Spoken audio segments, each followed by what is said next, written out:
Heute wollen wir uns mit zwei Ländern beschäftigen, die so augenscheinlich gar nichts miteinander zu tun haben. Ich rede von Mexiko und Südafrika und gewissen steuerlichen Eigenheiten dort. Südafrika und Mexiko sind beides wunderschöne Länder, die nach wie vor bei unseren Mandanten hoch im Kurs stehen und das dennoch trotz der großen Sicherheitsbedenken, die vielleicht du und ich bezüglich dieser Länder haben, in Mexiko vielleicht wegen dem Drogenhandel, in Südafrika möglicherweise wegen allgemeiner Gewalt und wegen Unruhen. Man muss bedenken, beide Länder sind ziemlich groß. Das heißt, man kann nie so ganz wirklich pauschale Aussagen treffen und sagen, das ganze Land ist hier von Gewalt bedroht. Die Sicherheitslage ist im ganzen Land angespannt. Meistens sind es eben nur verschiedene Teile des Landes, und man kann in anderen Teilen immer noch recht gut leben. Was ist also die steuerliche Eigenartigkeit, auf die ich vorhin hier angesprochen habe?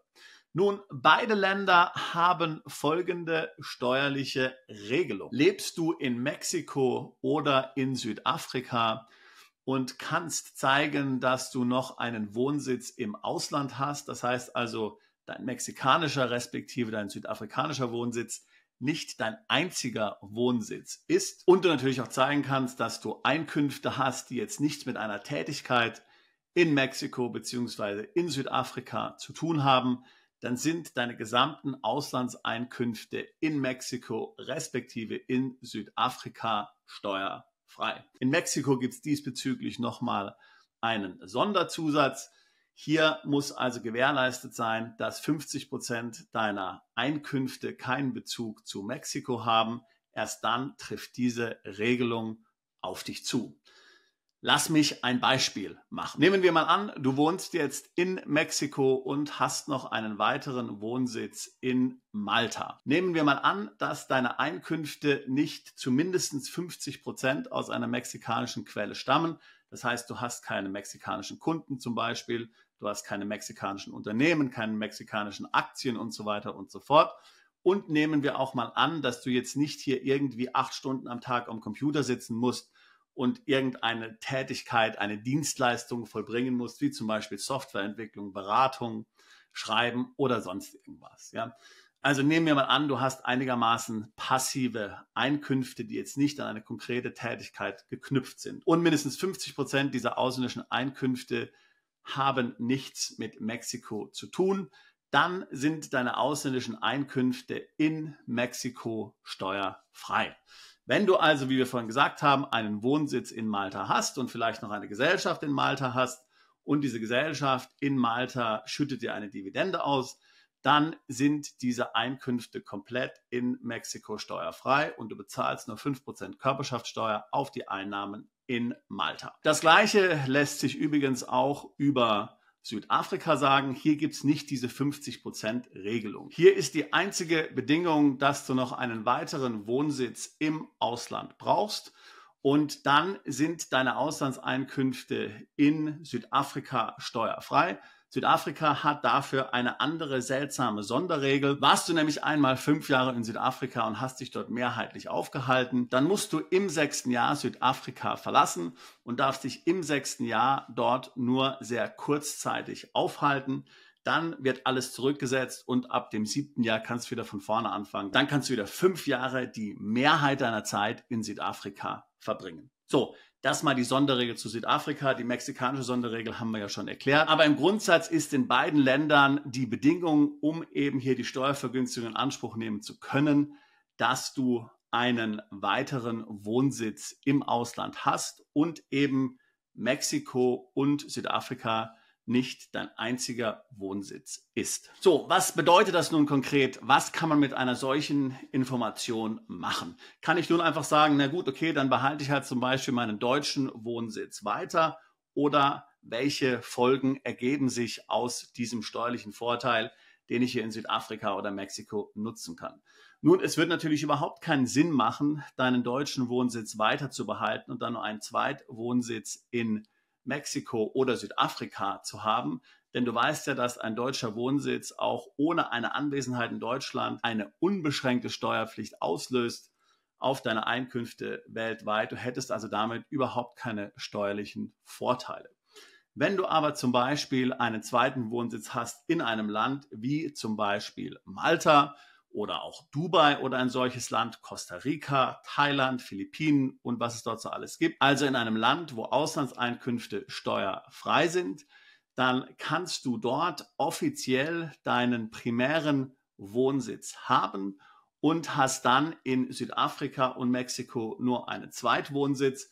Du kannst dich dort mehr als 183 Tage aufhalten und zahlst aufgrund deines Erstwohnsitzes in einem der vorhin angesprochenen Länder auf die vorhin besprochenen Einkünfte dann keine Steuern in Südafrika oder Mexiko. Es ist hier wohl anzubringen, dass ein sogenannter Compliance-Wohnsitz nicht ausreicht. Du kannst also nicht einfach sagen, okay, ich miete mir jetzt irgendwo eine Adresse, habe aber dort keine wirkliche Wohnung, halte mich dort nie auf oder sonst irgendwas. Es muss eine echte Wohnung sein.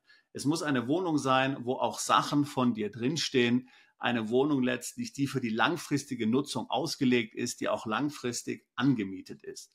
Wenn sich das für dich nicht lohnt, dass du irgendwo eine Wohnung anmietest, die möglicherweise 1.500 Euro kostet, wenn du es nicht einrichten kannst, dass diese Wohnung dein Hauptwohnsitz wird, dann hat das ganze Konstrukt für dich wahrscheinlich keinen Sinn.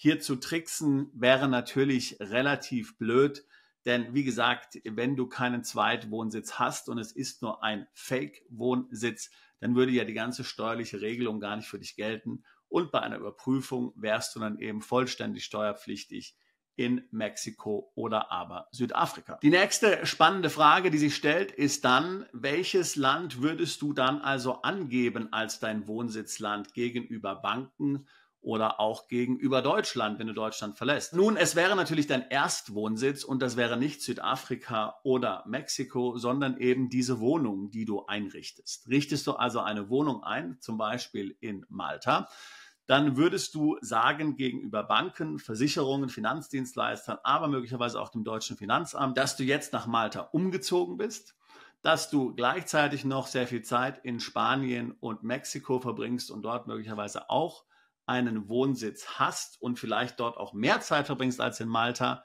Das interessiert weder irgendjemand in Malta, noch hat es irgendjemand anders zu interessieren.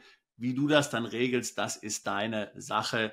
Du bist alt genug, um das selbst zu entscheiden. Gegenüber den Behörden in Mexiko oder Südafrika wird es notwendig sein, deine übliche Dokumentation hier vorzuzeigen. Also sagen wir mal Mietvertrag, Verbrauchsrechnungen, aber auch Dinge wie zum Beispiel Steuererklärung, Steuernummer und so weiter und so fort. Das alles hättest du ja dann in diesem Land, wo du deinen Wohnsitz dann tatsächlich einrichtest. Zu beachten ist natürlich auch, dass es manche Länder gibt, die einen Mindestaufenthalt vorschreiben. Zum Beispiel in den Vereinigten Arabischen Emiraten, Dubai, ist der Mindestaufenthalt 90 Tage, um dort unbeschränkt steuerpflichtig zu sein. In Zypern sind es 60 Tage.